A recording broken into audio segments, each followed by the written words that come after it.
Hey there, Demon Slayers! Get ready! The Demon Slayer movie has arrived, and with it, the Infinity Castle arc. The hype is real, and as fans, we're already buzzing with theories and expectations. What can we expect from our heroes in this final confrontation? Who will shine? Who will surprise us? This isn't just another video. It's a conversation from fan to fan, without heavy spoilers, but with a lot of speculation about what's to come. And speaking of speculation, do you know why Nakime didn't teleport the Hashiras one by one into the Infinity Castle to easily eliminate them? As you saw at the end of the 4th season of Kimetsu no Yaiba, Nakime teleported all the Demon Slayers and Hashiras at the same time to the Infinity Castle. But what if she had teleported them one by one? Muzan could have eliminated the Hashiras one by one until no Slayer was left. So why didn't Nakime do that? We know that Nakime's ability is one of the most powerful in Kimetsu. She could have taken out any Slayer. But Nakime follows Muzan's orders, and since he wanted to eliminate all the Slayers at once, he underestimated the Hashiras and ordered Nakime to teleport everyone at the same time. His plan was to wipe out all the Slayers, to have a chance to absorb Nezuko. But this plan didn't work for 2 reasons. First, Kagaya had already foreseen Muzan's arrival and planned a counterattack, where Gyomei would fight him while Tamayo used the antidote she created with Shinobu on Muzan. The second reason is the Demon Slayer marks, a wild card that made them stronger and thwarted the Demon King's plan. Now, let's get to what really matters, the confrontations. We already know some things that are going to happen, and that only increases our anticipation. For example, we know that Giyu, the Water Hashira, will be side by side with Tanjiro in the fight against Akaza, upper rank 3. Think about the intensity of that.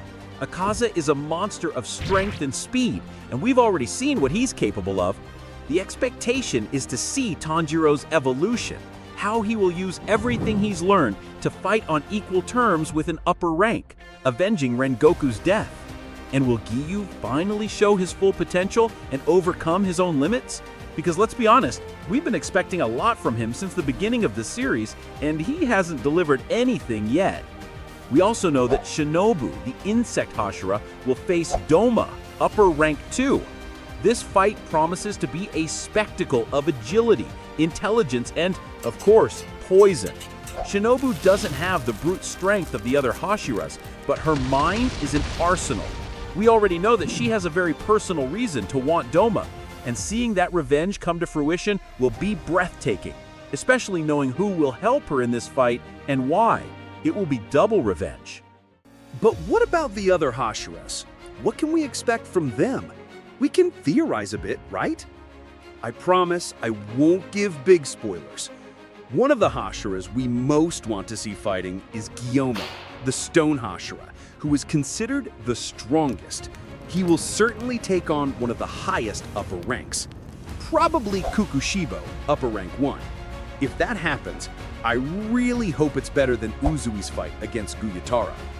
And Sanemi, the Wind Hashira, with all his fury and aggressiveness, we expect him to have a confrontation that matches his explosive personality. Maybe he'll team up with someone, or maybe he'll have to fight alone against a legion of demons. That would be really cool to see, especially if he fights alongside his brother.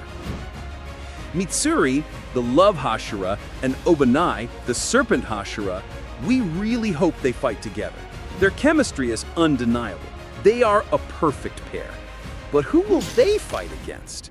And Muichiro, the Mist Hashira, who has already had a great moment, we expect him to continue evolving and showing his tactical genius. He's a prodigy, and we want to see him using the mist to disorient and defeat enemies.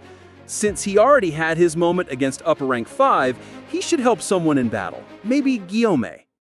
But folks, we can't forget about the non-Hashiras, who have already proven to be essential in this war. What can we expect from Zenitsu and Inosuke in the chaos of the Infinity Castle? We know they are no longer the crying and impulsive rookies from the beginning. They have evolved tremendously. Zenitsu, for example, we know he's a scaredy cat, but when he passes out, my friend, his speed and precision are out of this world. We've already seen him mastering the first form of thunder breathing in a way no one expected. The certainty we have is that in the Infinity Castle, he will be forced to fight alone at some point, and that's when he'll have to overcome his fear and perhaps even develop new forms of his breathing technique. Remember when the sparrow delivers a letter to him and he gets all serious? Well, that will be the reason for Zenitsu's evolution. And Inosuke, he's pure intuition and instinct, and we love that. His beast breathing is unpredictable and super adaptable. In the Infinity Castle, where everything changes, we bet Inosuke will do very well with his ability to adapt to any situation. We expect to see him using his perception skills and his wild fighting style to surprise demons. But the real surprise will be when you see who his enemy will be and what connection they have. That will be truly surprising. And Tanjiro, our protagonist, we already know he will be at the center of everything. He's the key piece, the link between the Hashiras and the rest of the team. We already know he will fight with Giyu against the Kaza, but his role goes far beyond that. We expect to see Tanjiro mastering the dance of the fire god even more, perhaps even revealing new secrets about this ancestral technique. His connection with Muzan and the history of the Demon Slayers positions him to deliver the final blow, or at least to open the way for victory. But we will only see that in the next movie. His evolution, both in power and leadership, will be one of the most exciting points of the entire arc. The Infinity Castle won't just be a sequence of fights. It will be a trial by fire for the soul of each character. We expect to see sacrifices, moments of pure tactical genius, and, of course, the culmination of character arcs that we've been following for so long. And our biggest expectation as fans is that this adaptation lives up to everything the manga delivered. May the animation leave us speechless, the soundtrack make us vibrate, and the emotion consume us from beginning to end. We want to leave the cinema or the TV with the feeling that we witnessed something truly legendary. And you, Demon Slayer fan, what's your biggest expectation for the Infinity Castle? Which theory do you believe will come true the most? Leave it in the comments. Let's exchange ideas and increase this hype even more. We love reading what you think. And of course, don't forget to subscribe to the channel and hit the bell to not miss our complete analysis after the movie and the Infinity Castle arc are released.